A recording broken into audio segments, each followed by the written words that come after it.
Okay, I'm just going to jump in. Thanks again for the patience today. My name is Av. The objectives today, I'm going to really go into a little bit of the science behind focus. If you're wondering how people interact with you in a remote setting, how people engage with you, I'm going to go into some of that focus. I'm actually going to talk about converting your presentations into conversations. This is really a sales enablement type concept. How do you transform your in-person conversations into virtual meetings and conversations? And I also want to show you how you're going to be blurring the line.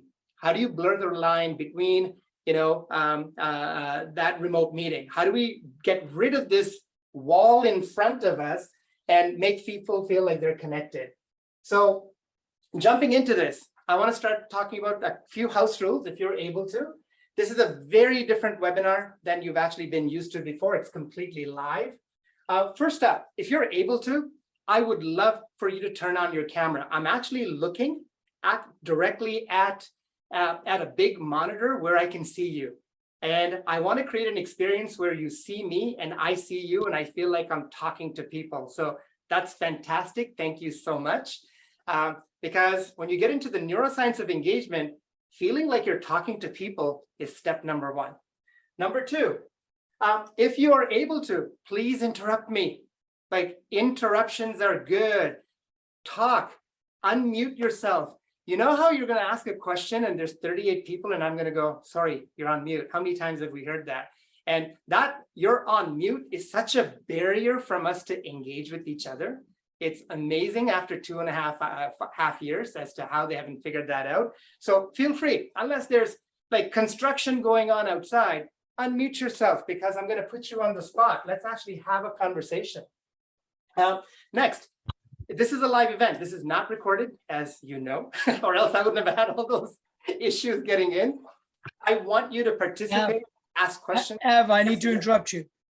There is recording going on. No, meaning I am not a recorded version of me. It's not just a video. Got it. You are completely right. I think that about 99% of webinars are not live. They just record a video and they put it up, right? That's right. Hence, I just proved to you that this is not maybe I could be a smart AI chatbot here, right? Let's comment. Okay, so first up, I want to talk about the challenges that all of us have as leaders. Okay, let's see if this resonates. So number one is work from home has amazing benefits, but so does working from in the office. Show of hands, how many people, I'd love to see on chat also, how many people actually want to go back to hybrid? How many people want to work from home? How many people are missing in person? Are we missing in person? Yeah, absolutely. Kind of. Valerie's saying kind of. But you know what? But I'm sure there's a nice blend we'd like to have, right? Like, we'd like to have the ability to say, today is my off day where I'm going to get my emails done. Tomorrow, I'm going to go talk to, these 15 people that I have to, right?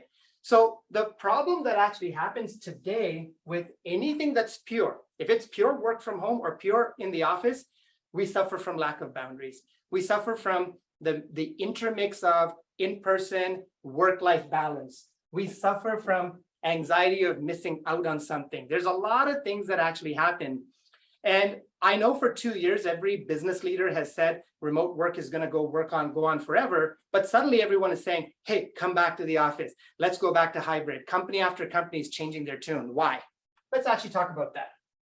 So obviously, you know that the number is 253% increase in video conferencing. That's an insane amount of video conferencing. Well, that's average. How many people were on video conferences regularly before COVID?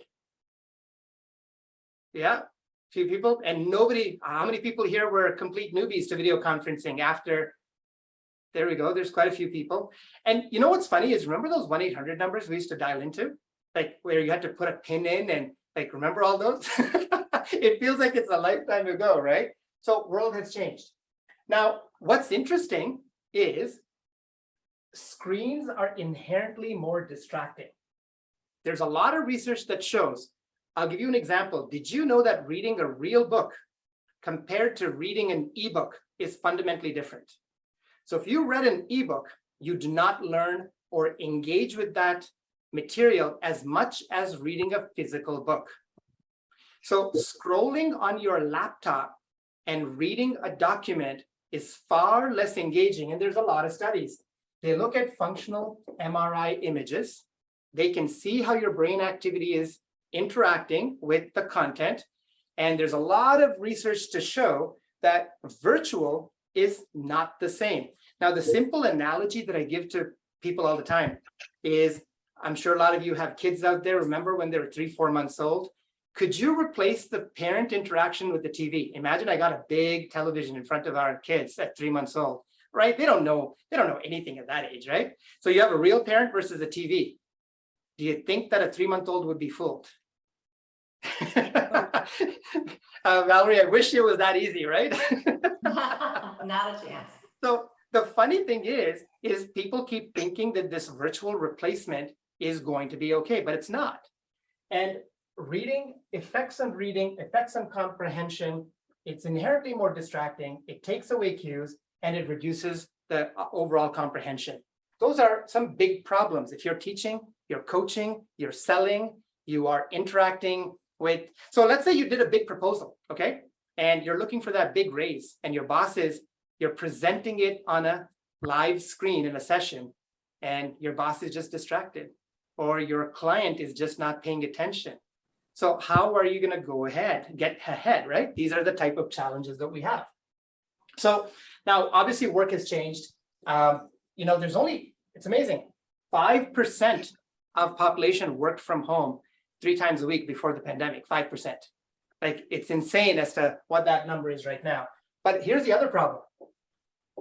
46% of people actually face loneliness at home, working on home. They don't feel connected anymore. And there's a whole bunch of science associated with that. I don't know if you've ever heard of the molecule oxytocin. If you've got kids, it's called the bonding, the social molecule. That's what happens when you hug someone. That's what happens if a baby looks at you in your eye. So guess what? When you look at people on a TV screen, you don't get a hit of oxytocin. You don't feel like you're connecting with someone. And that's some of the science behind what I'm going to get into. So not only do you have loneliness, you also have a lot of teams that are willing to change. It doesn't, because I don't have that bond anymore, it doesn't matter who I work for, where I work now, right? So you're seeing a whole bunch of trends that are associated with this type of a challenge. Now, the biggest challenge that we have is understanding this, where's engagement? Now, show of hands, how many people feel they're productive in remote work? Right? Okay, that's quite a few. How many people are engaged the same way that they were three years ago? Right? A lot less. So Sneha, I'd love to hear your thoughts as to what engagement means to you in the, how do you feel that you're engaged? And I know, John, you kind of nodded and said you're not engaged. I'd like to hear both sides. Sneha, what's your thoughts? So I've been working remotely pretty much full time even before the pandemic hit. So I went through all the symptoms that you just described over here, disengagement and everything, and found my coping mechanism. So you found a coping mechanism. Yeah. There you go. So I would love to hear from you. What is your coping mechanism? Drawing boundaries, learning to appreciate the flexibility that work from home offers, and also making an active effort to reach out to your colleagues and counterparts to get that oxytocin running. And I don't have to per se always meet them whenever there's an on-site happening. I can always build relationships outside of Slack if you've been working in a company for a while. So those have been my coping mechanisms to make sure that I have a healthy boundary and a work-life balance going on. John, you did the nod that you're not as engaged. I'd love to hear your thoughts. What are you feeling connected with people? You know what? Not as much as I had earlier. I've worked in some pretty invigorating environments where we'd be able to bounce ideas back and forth and use a lot of that activity to build more activity. Here at home, it's one of those things where I have to, crack the whip on myself and not go out and ask my wife, say, what do you want to have for dinner tonight? Or, those sorts of things. So for sure. Well, I find that I'm missing the the engagement that's actually tactile. I miss the, let's go to a whiteboard and write. I miss the, like, it's interesting what people point out. Like, I was pointing at something the other day and a CEO turned to me and going, you just pointed at something and I saw you. Like, wow, like I miss that. You're actually driving a tactile engagement. So what's interesting is that there's lots of mechanisms, Sneha, you're bang on. There's lots of things we can do from a coping point of view, but also there's a whole bunch of visual learning cues that we're not used to anymore. Now, part of this is the way we present. Like, actually, this was a technical term. I thought this was hilarious. There's a clinical psychologist that's a good friend who's teaching me a lot of the science behind it. And he goes, it's called a cocktail party effect. When you go to a cocktail party and you meet someone like 10 times and you go, oh, that's awesome. We should say hi. We should get together. And you're like, I can't remember her name or his name. And, and you walk by and you smile, but there's no deep connection. So he called it, the remote meetings are like the cocktail party effect. You actually have to dive deep and force yourself to dive deep to go get that engagement. But normally what actually happens in a cocktail party is we get a superficial learning, which is passive, right? Cocktail passives are much more passive in engagement. And we connect with the individuals, but we have to actually make an effort to go deeper than that. And that's a very big challenge in a lot of remote work environments based on, our particular situation, where we live in the type of data that we're presenting. A lot of us are visual learners, and body language and a whole bunch of sensory information becomes absolutely critical. So your resolution of information goes down, especially in a cocktail party situation. There's a lot of papers that talk about, and I'm not going to get into the deep learning of how memory works, but that's kind of the type of situations that happen. So generally, what you're hearing today is exactly that. It's about 70% want, a stronger relationship. That's key if you are in sales, marketing, project management. 89%, feel that transparency of that decision making, they're not understanding in a lot of remote meetings. As in, you might explain a whole bunch of things, and the reason is there's no conversation, it's passive, and I'll get into some of that in a bit. And things like practicing feedback in remote meetings. How do you stop? How do you get feedback? How do you actually engage? So there's a lot of rules that we can enact. And today I'm trying to go ahead and get as many people involved to go ahead and get that feedback as an example. Now, how can I stop you for a second? In this type of a meeting? Can I stop you for a second? Yes, sir. Go for it. One thing that I wanted to mention is how are we supposed to draw a line? Like we were talking earlier, when does the workday end? Like Sneha pointed out, being able to do all of these good things, but you don't find an end to your day, and your family is always tapping on your shoulder going, are you gonna detach from that computer? Yeah. And, and you feel like you're obligated and that, you're not doing enough to keep your boss happy. So I'll actually share an experience on that, Samir. Okay, so it's a great question. 3 years ago, I did a day trip to go to Taiwan from Toronto.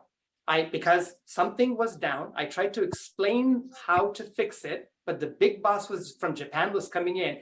You got to come in. I literally got on a plane that midnight, flew all the way to Taiwan, landed there at 6 a.m., went to the factory, fixed it, got back on the 3 p.m. flight, the same return flight, and came back to Toronto.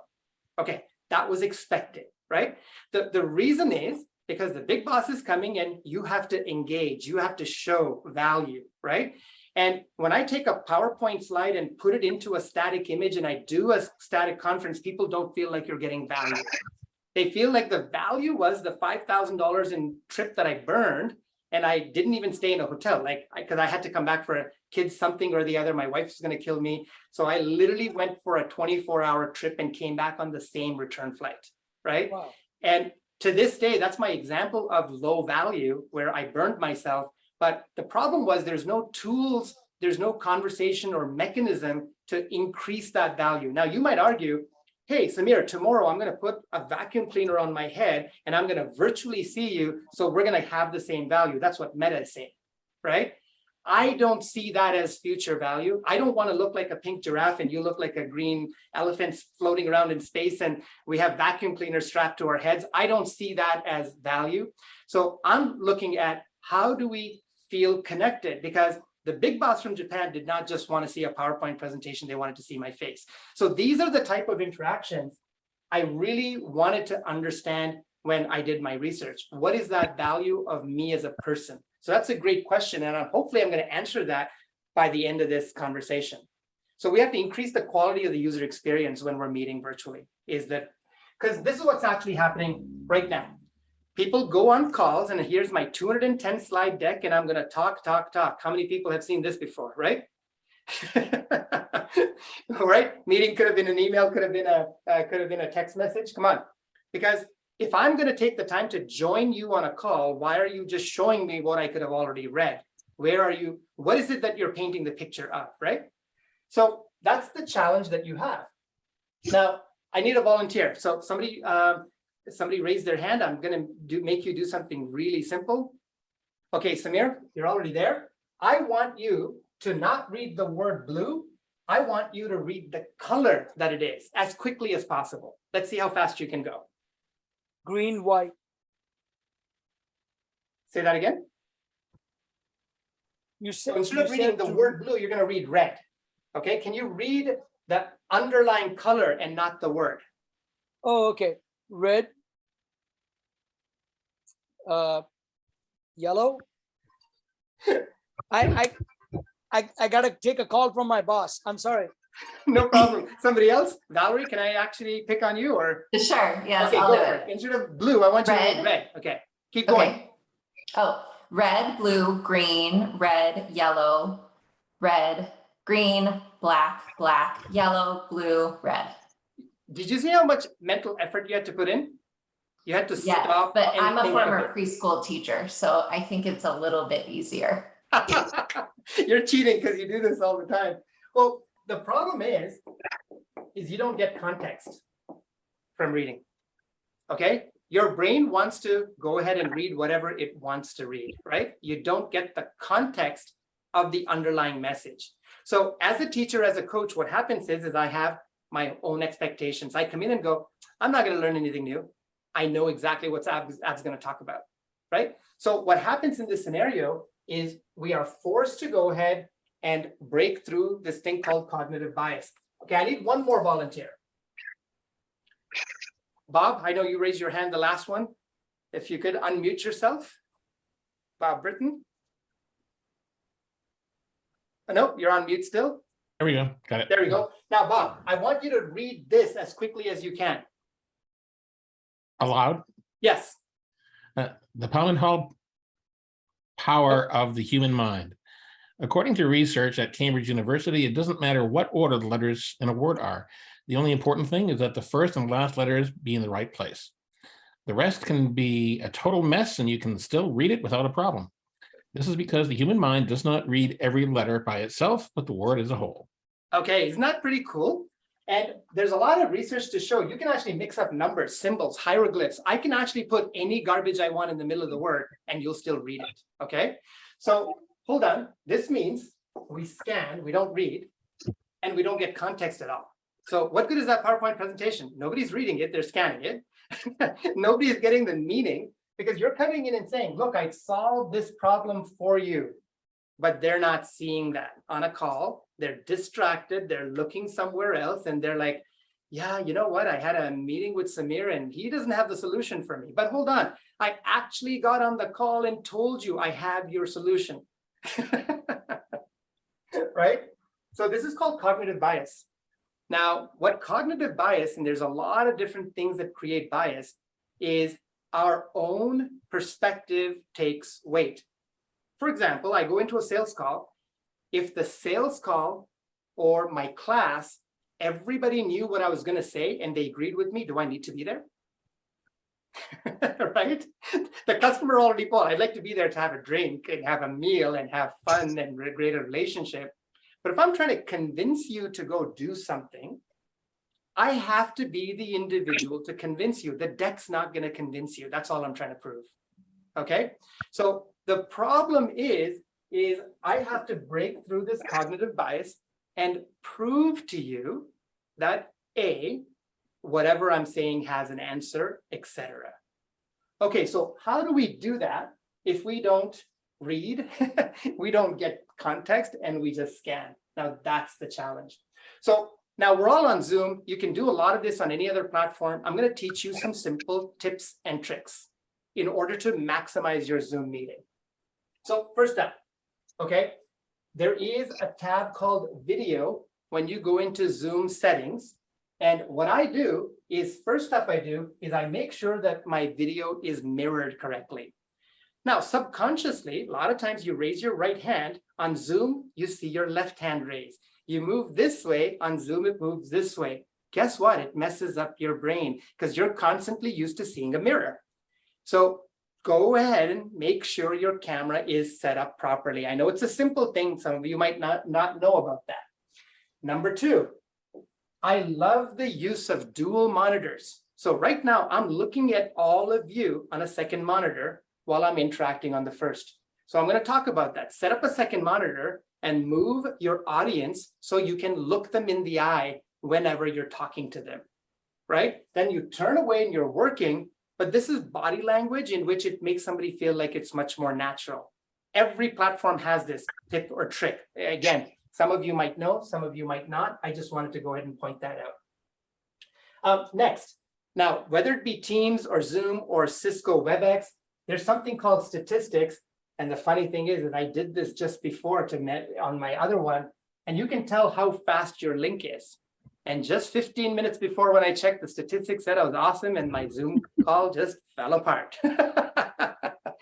But that's actually going to be really critical because engagement requires suspension of disbelief. You have to feel like you're talking to someone, right? So make sure that the simple things of monitor, mirroring your video are there. Now, next thing, this is really critical, setting up your stage. Now, let me ask you this. If I walked into your office, I wore a paper bag on my head, and I said, guys, I'm not willing to show my face today. And I have a bad hair day. I'm just going to wear this paper bag. I sit down, and my teammates around the table also put their paper bags on. And I put a deck in front of you, and I just read for the next 30 minutes. I have zero idea of body language or what's going on. And I walked away, and I said, let's do this again next week. I'm joking here, but I'm assuming we all agree that would be a horrible meeting, right? Okay, so we do the proverbial paper bag on our heads in Zoom meetings. Somehow we have gotten used to that. So it's not about your surrounding. People tell me all the time, I don't want to show my bookcase. I don't want to show my living room. I don't want to show, you know what? We are real people. We live in real environments, right?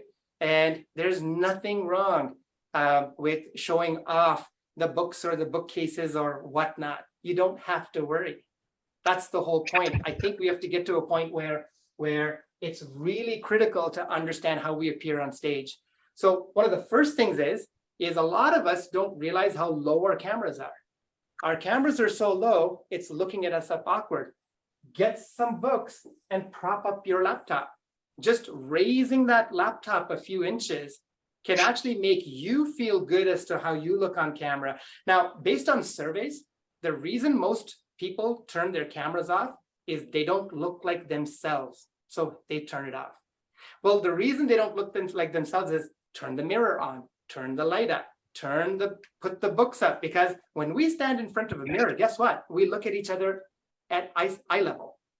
The mirror is not like this looking up at our faces. So our brains are conditioned to go look at each other the way that we see ourselves in a mirror, right? So that's really important. So if you actually have books around there, lift up your laptop and see how much of a difference it can actually make. Take a look at that. Now, simple thing, lighting. Look, get that $9 IKEA lamp.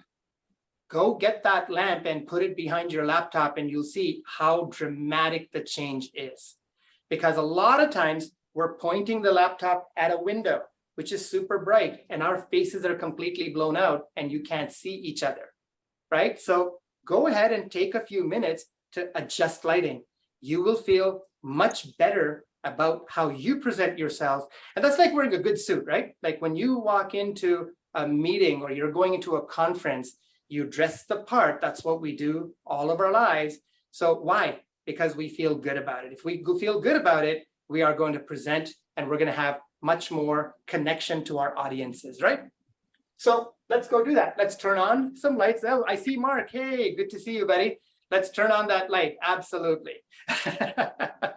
And I'm just checking. There we go. So let's turn on that light and make sure that you feel comfortable. The other thing is, today, I unfortunately had a technical issue, but I'm standing in front of a big screen. You don't have to.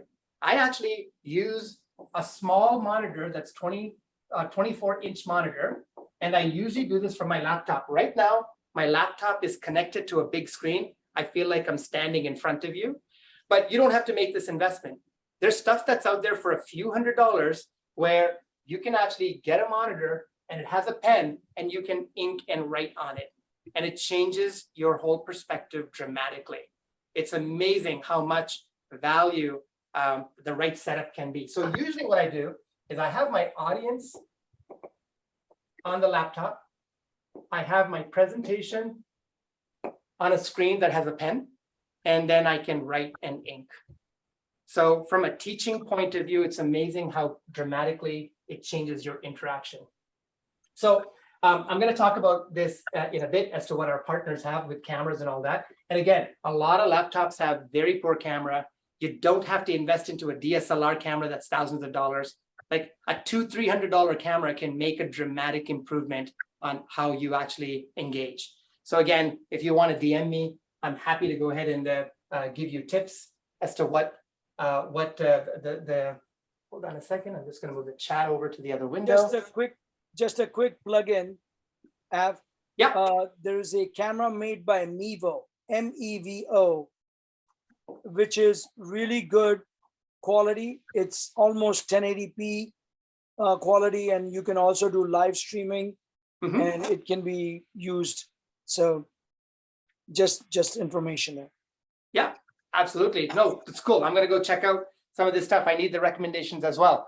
So absolutely, that's something that we can go take a look at. And oops, hold on. There we go. And now we want to talk about some best practices leading into it. Now that you have a decent setup, you fix your camera, what's the most important things? First up, your deck as a visual aid. Do you realize that your deck is only 7% of the value of the meeting? Hey, who's gonna tell their marketing department that their deck is only worth 7% of the meeting? Right? So what's the other 93%? It's you. You know, if it was so easy to get work done as teachers and coaches and salespeople, send a deck out, it does all the work, and you just get the orders in. Like, how do you sign me up? So 93% of the value is you. Now, you're going to ask me, how did you figure that number out? Actually, there's MRI studies. There's functional MRI studies that put electrodes on your brain. And towards the end, I'm going to talk about some of this. What actually happens is there's 3 chemicals that we all care about. One is oxytocin, and that's a social chemical. You've all heard of dopamine. Remember getting the dopamine hit? Hey, we get addicted to dopamine. Well, guess what? Dopamine is actually really important. It's the happiness chemical. Happiness chemical happens when you understand something. Now, happiness of drinking alcohol and getting dopamine is bad, but happiness of, hey, I understood that, I enjoyed that, is actually really good, right? So you need the good dopamine, like the good, the good sugar, I guess. The last one is serotonin. Serotonin, dopamine, and oxytocin actually keep your brain in high power mode. So I joke all the time, your brain constantly is going into low power mode. Think about it. Shiny pebble, what happens? Boom, your brain's gone. And if my conversation even lags for 30 seconds, your brain's gone. Like, it's amazing how we're always a 4-year-old child who has no attention. And it's the truth. That's how our brains are wired, because it has a huge amount of energy, right? So now what you have to do is, first of all, you got to build a narrative. Now, the narrative gives you the context. Now, I do a lot of coaching, especially comes to presentations. If you ever want to reach out and show me your presentation, I actually can help you. What is the narrative? What's the most important thing that you want to get out of this deck? You know, do you realize that on every slide, there's only one piece of information that you can possibly present? There's only 3 pieces of information that you can actually give to someone in the whole of a meeting. And if you're giving them 6 or 7, the first thing is what's the most important 3? So there's a whole aspect to the narrative of it, which, you know, there's a lot of people out there that can go ahead and help you. Because chunking, best practices, narrative, 3 pieces of information. And does anybody know here how many times you have to repeat a piece of information before people understand? Anybody remember the number? You want to shout it out or put it into the text? 6, 7, 8. There you go, right? It turns out that, but you know what's interesting is, Hallie, just repeating it verbally, 16. There you go. You're teaching adults versus kids there. So yeah. What happens is you actually have to repeat it in different ways. And what that is when I write and you read something. So if I go into a lecture hall at the most impressive university in the world, paying the highest tuition you can think of, let's say Harvard Business School, right? The professor is going to go up to a board and write. They're not changing that. You go to Harvard Business School and they just give you a whole bunch of PowerPoints. Yeah, you need to overcome the forgetting curve, Bob. Absolutely. What is that? 90% is forgotten in 48 hours? I forgot that number. No, I'm just kidding. But you're right. The forgetting curve is really, really critical. Yeah, 6, 7, 8 real world data on that number, repetitions. Now, it also turns out that you've got to repeat it visually. You have to allow people to read it. You have to allow people to see it.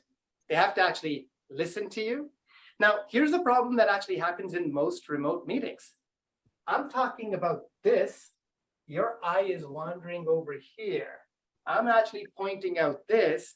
You're all over the place. How in the world do you bridge the gap? How do I say, okay, let's all agree this is 20%. Let's not do that. This is 5% worse. Do you agree with this? Do you disagree with this? Visual feedback is absolutely critical. Coming back to Samir, what you were saying is, in order to go ahead and have that work-life balance, you want to get a better meeting experience so that, okay, let's go back to the forgetting curve. If 90% is forgotten every 48 hours, then how many meetings do you need to have to get them to, 40% being remembered, right? Like, that's why we constantly go back and forth, because we're not getting to a consensus where people are actually listening to each other, right? With PowerPoint follow. Can we ask contractors and service providers to present their reports with PowerPoint presentations? I don't think I understood that question, Maynard. I mean, I think everybody is presenting with PowerPoint, right? Maybe you can give some context and I will actually answer that in just a second. So my whole thing here is conversations actually have to happen, and conversations are nonlinear by definition. If I create a deck that's linear and I interact with my remote meeting attendees in a linear fashion, by definition, I can't actually have a conversation, right? Okay, so how do I interact with them non-linearly? Pause, ask a question, give visual feedback. Do we all agree with this? Build consensus, mark up documents, right? In order to go ahead and be interactive. Now you might say, hey, tools like Zoom webinar actually have whiteboards, but the problem is that whiteboard doesn't stick to the page. I cannot go back. I'm constantly erasing and writing, which makes it frustrating for you so that you actually don't use it, which comes back to the linear presentation because it's too hard, right?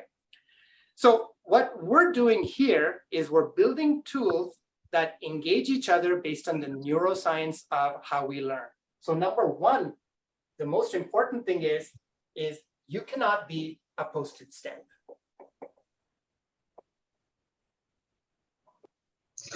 Right? You cannot do that. So if I truly am 90% of the value of the meeting, then I have to be even smaller than my content. It's absolutely critical. Right? My content has to share the space with me. I've got to use my content as a visual aid. So it turns out that you can read this content in 100 milliseconds, but your brain gets bored immediately.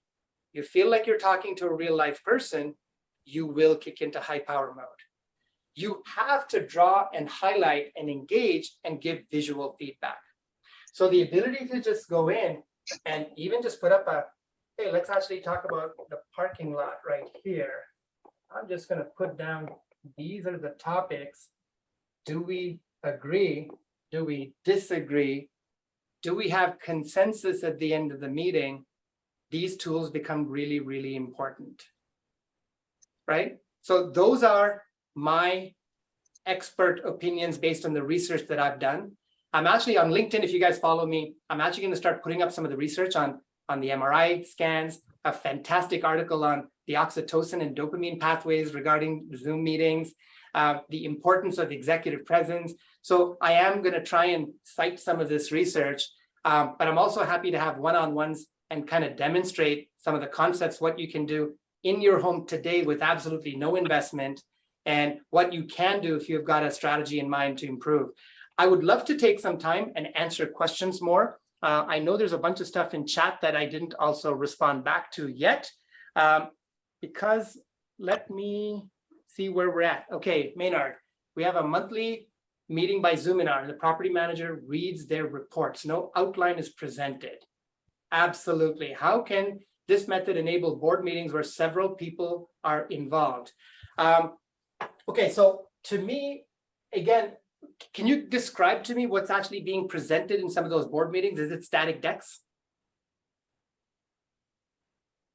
Numbers, lots of numbers. Lots of numbers. Okay, so when you have lots of numbers, let me actually show you something that has lots of numbers. Let's actually talk about this.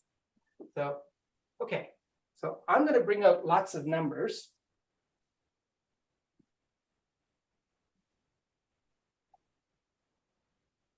One second. Okay, when you have lots of numbers and I read, it's not going to be helpful. But if I told you that our HVAC system needs 20% more efficiency, and we're actually costing the building 50% extra in energy here. And by the way, a $200,000 investment will take, if I told you this, now I'm making up a whole bunch of stuff, Maynard, like, does that actually help you frame the information better? Right? So if you've got lots of numbers, the problem is, again, I can read those numbers on my own. I have to give context. If you ask me a question about a number, the ability for me to go in and visually explain becomes absolutely critical. Does that make sense, Maynard? Exactly. Like, it's really, you got to create the narrative around it. Miro's interactive. What's your take on it? Actually, that's a really great question. I look at a whole bunch of tools that are what I call design-focused tools.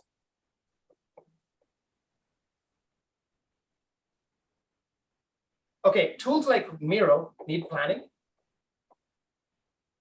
You got to create. They're very precise. Would you agree, Lance? Like, Miro actually requires setup. You actually have to come to the table prepared to do a Miro board and do a whole bunch of work. It's kind of like preparing a PowerPoint presentation. Now, what I feel the world is missing is real-time tools. So these are synchronous tools. What's the real-time synchronous tool that you'd use to actually have a piece of paper at your desk? What's the real-time tool that you'd use to put a parking lot down, right? So that's the challenge. I see a very big gap where people are using design tools. Like, I'll bring PowerPoint and Excel. These are design tools, and I convert it over to PDF in order to make it a static presentation. but nobody out there is actually creating a mechanism by which that data comes alive, right? So Miro is a fantastic tool for planning and creating.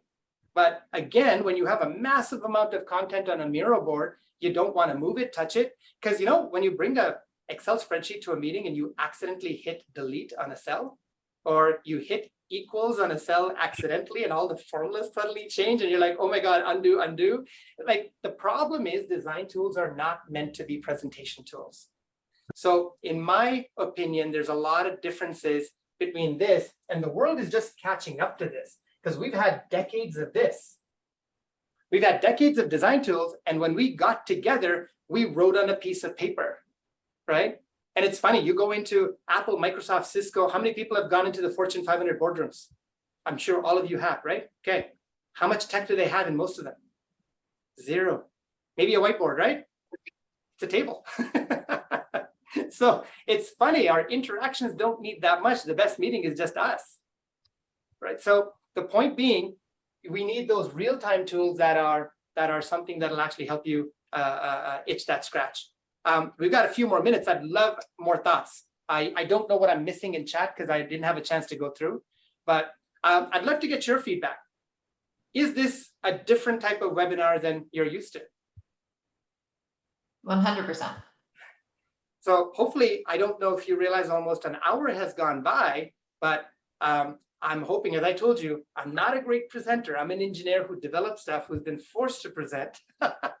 And the reality is, you know, I used to doodle all the time when I was a kid in school, and my teachers used to get mad. My parents used to get mad. I didn't realize that doodling was actually helping me focus, right? And it's only now I look back and my goodness, you actually have to be doodling. This I find helps me focus. This I find helps my teams go ahead and focus. And I guess a lot of the interactions are, we as humans are meant to be visual. We're meant to go ahead and be tactile and absorb. And if that's been removed on Zoom, you actually have a serious challenge, right?